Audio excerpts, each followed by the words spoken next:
until they both manifested on the spot and got sent to the hospital. Everyone thought they could never be together, including themselves, until one day Xiaoyan barked Luo Jiu. He slammed the new compatibility test results in front of Luo. Of the crap. Go back and figure out how to break the bond. The story begins with an emoji. Lu Ji was chosen as the freshman representative. His homeroom teacher added him to the opening ceremony to discuss the speech with the upper class. He was feeling dizzy from just manifesting and sent an extremely obnoxious emoji in the group chat, then quickly deleted it. But the sophomore student representative still saw it and replied with a thumbs up emoji. Luo Ji thought this person was a kindred spirit and immediately sent a friend request. The other person clearly knew who and kept warning him not to regret adding it. Luo Ji thought as long as it wasn't that idiot Xiaoyan, he could accept anyone. So he declared righteously, Then he dragged this seemingly aloof, cold upperclassman into chatting all the best dishes in the cache, the school's most hidden forums, how to order takeout on campus. He figured it all out. The next day he happily walked into his new school, imagining how wonderful high school life would be without anyone named Xiao bothering him, and looking forward to meeting that cool upper class. But his anticipation turned into rage the moment he saw the sophomore. He turned to anger. The other person was his enemy Xiaoyan, who he'd been fighting with just yesterday. He suddenly understood why the other person kept telling him not to regret it. Luo Zhu had to get back at him for this humiliation. Their war began with him kicking and the other dodging. The senior student representative watched their fight in shock. Suddenly, there was the sound of camera clicks. A female reporter was grinning at them sneakily. This was the same person who wrote about their fight yesterday that led to their manifestation, and got it published in the city newspaper for everyone to see. To avoid making the news again, they had to call a temporary truce. After the ceremony, the school forums exploded. Looking for just up with it. Impossible. Luo Ziyu also checked the forums, thinking that running into the idiot Xiaoyan never brings anything. He didn't understand why Xiaoyan always run after Luo. Xiaoyan smiled and showed Bai Mao his chat history with Luo Ziyu. It was full of Luo Zhu's sarcastic messages to him. See, he came to me first, and don't you think this explosive personality is pretty interesting? Bai Mao was speechless. Enemies are bound to meet. Since there were no ready-made military training uniforms, the teacher told Luo Jiu to go to student council for size measurements. But the upperclassmen were all very gentlemanly, because science has proven the two of them are absolutely pure. But his roommate was still waiting in the dorm for him to bring food. No personal feelings. He reluctantly agreed. He was very ticklish around his waist, so during the measurements he kept holding his breath. When measuring his upper body, Xiao he was still holding his breath, and reminded him with a smile, just breathe normally. Luo Ziyu finally exhaled. When he looked down, he saw a scar on Shiyan's wrist. The color looked faint, like a barely visible peach petal. That was from when he first met Xiaoyan at age 3 in Beijing. That day his sister took him to King Rich.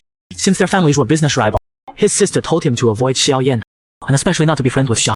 Luo Zhu nodded obediently, saying wherever sister pointed he'd attack. But as soon as he entered kindergarten, he smelled a sweet orange scent. He quickly found the source of the orange smell.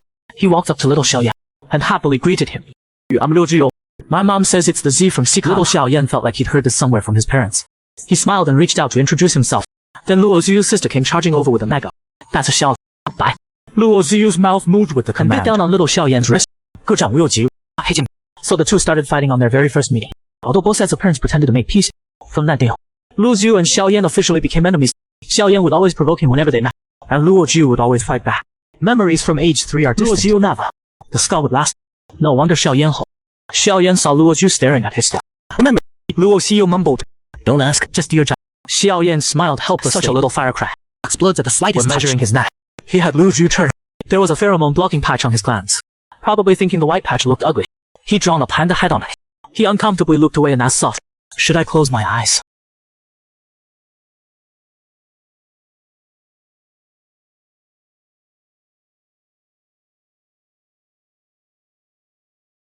But Luo Ziyu hadn't taken that class yet. He thought Xiaoyan was criticizing his panda drawing, and immediately exploded again. So wishy-washy.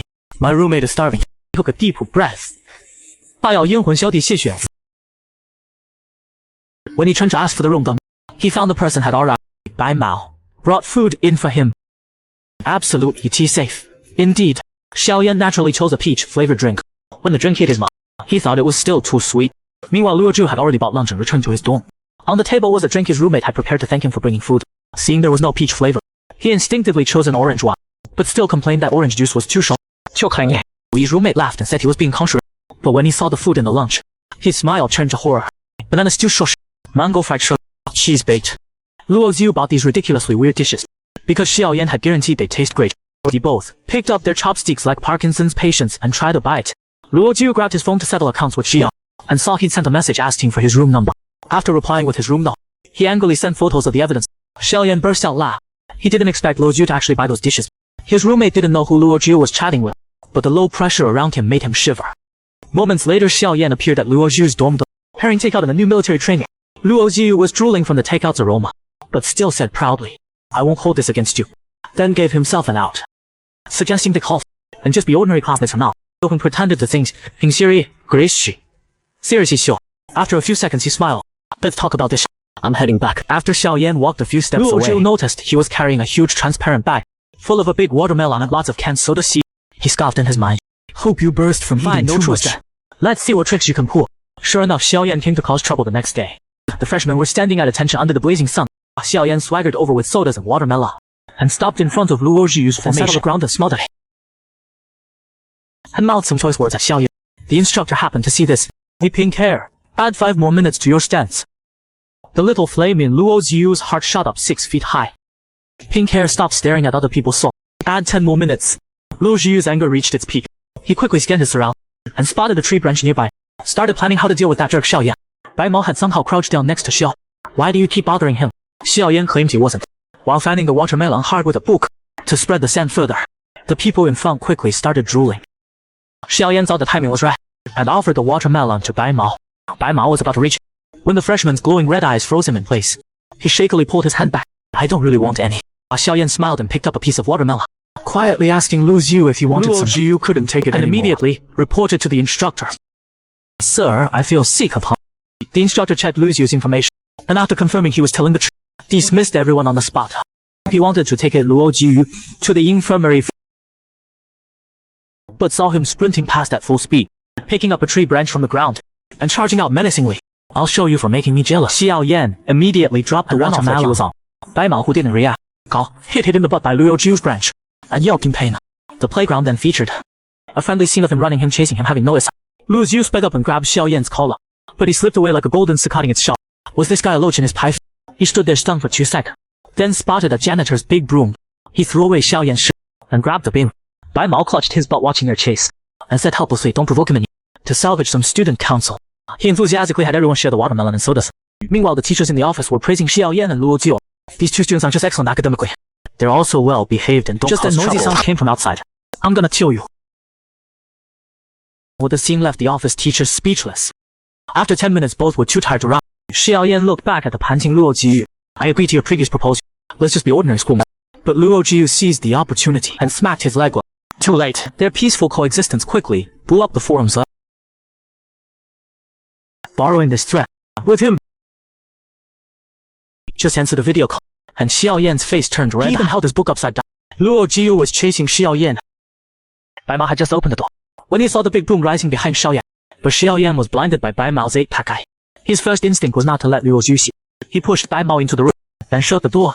In that 1 second of hesitation, Luo Jiu had already reached him. They made too much noise, and quickly attracted the dorm supervisor. They got dragged to stand as punishment at the dorm entrance. Soon a bunch of onlookers gathered on the dorm balconies. These 2 are fighting like this right after school started. Childhood enemies. Since as they grew older, their hatred kept multiplying. Plus Xiao Yan likes to tease him. After some chatter, to keep his face from getting sunburned, he sneakily came over to Xiao Yan with an umbrella, and kindly offered to bring him lunch. But Luo Jiu didn't have his meal card. Bai Mao generously said to use Xiao Yan's car. Xiao Yan opened the pink umbrella, and told Luo Jiu. Luo Jiu grumbled as he walked over. Then their homeroom teacher came. Following the principle that students should get along, he gave them a 100,000-word lecture. After seeing the soda in Xiao Yan's hand,